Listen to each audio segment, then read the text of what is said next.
اصل مقصد یہ کہ رمضان اور قرآن کو ہم نے کس حد تک اپنی زندگی میں اتارا. رمضان المبارک کے اس بابرکت مہینے سے جو قرآن ہم نے سنا پڑھا, کیا اس کو سمجھنے کی کوشش کی. بارہا یہ بات ہمارے خاص طور سے جماعت اسلامی ہند کے اجتماعات میں بار بار آتی ہے کہ ہم کو قرآن کو سمجھنا چاہیے. قرآن مجید کو کیوں سمجھنا چاہیے؟ تقریباً 96 مرتبہ اللہ رب العزت ہمیں پکار کر کہہ رہا ہے کہ یہ لوگوں جو ایمان لائے ہو. پھر اس کے بعد میں کوئی حکم ہوتا ہے, پھر کوئی بشارت ہوتی ہے, یا پھر کہیں نہ کہیں اللہ رب العزت ہم کو جنت کی بشارت دیتا ہے, جہنم کی آگ سے کرا. کیونکہ ہم نے ان 96 آیتیں جو چھوٹی چھوٹی ہیں, ایک ایک آیت ہے,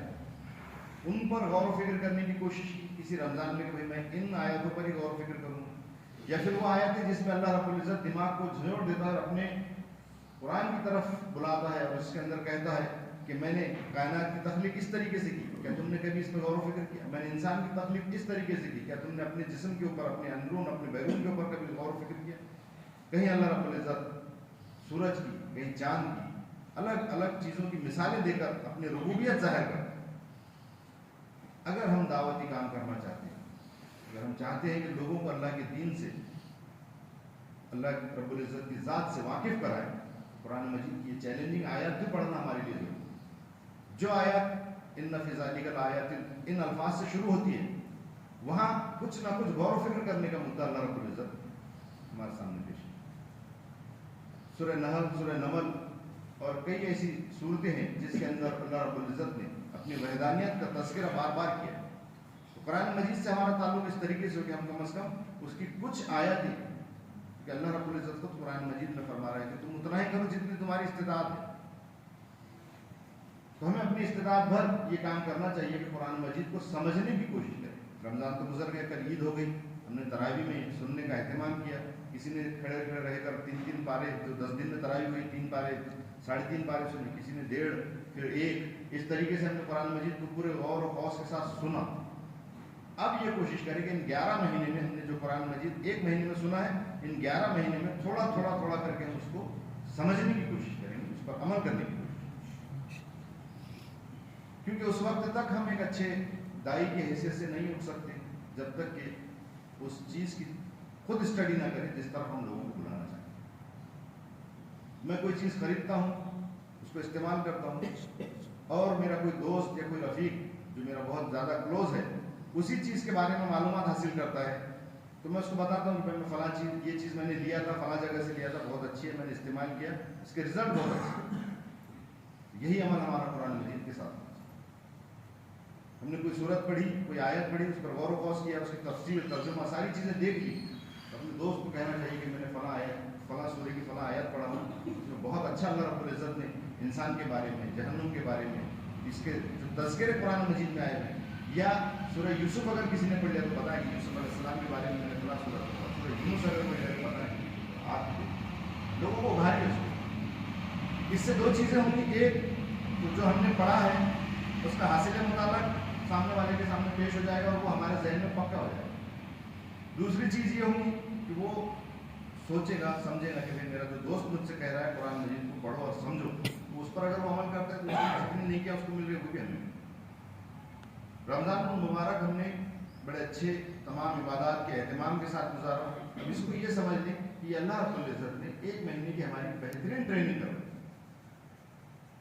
مسلمان صرف رمضان کے لیے مسلمان نہیں, مسلمان صرف تراویح کے حد تک مسلمان نہیں,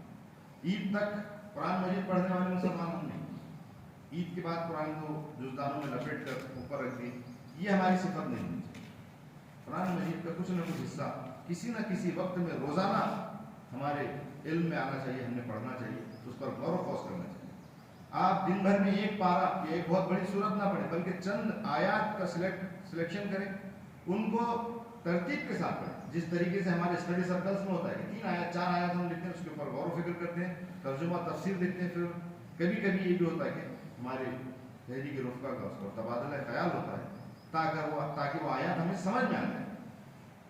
تو یہ اہتمام ہمارے گھروں میں بھی ہونا چاہیے. ہمارے جو فیملی اجتماع ہوتے ہیں اس میں کم سے کم وقت, آدھے گھنٹے کا یا 20 منٹ کا بھی اگر ہمارا فیملی اجتماع ہو رہا ہے تو اس کے اندر ہم 10 منٹ میں قرآن مجید کی 2 یا 3 آیات ایسی سلیکٹ کریں جو ہمارے بچوں کے اور ہمارے اہل خانہ کے بھی سمجھ میں آئے. اگر یہ معمول ہمارا قرآن مجید کے ساتھ پورے 11 مہینے رہے گا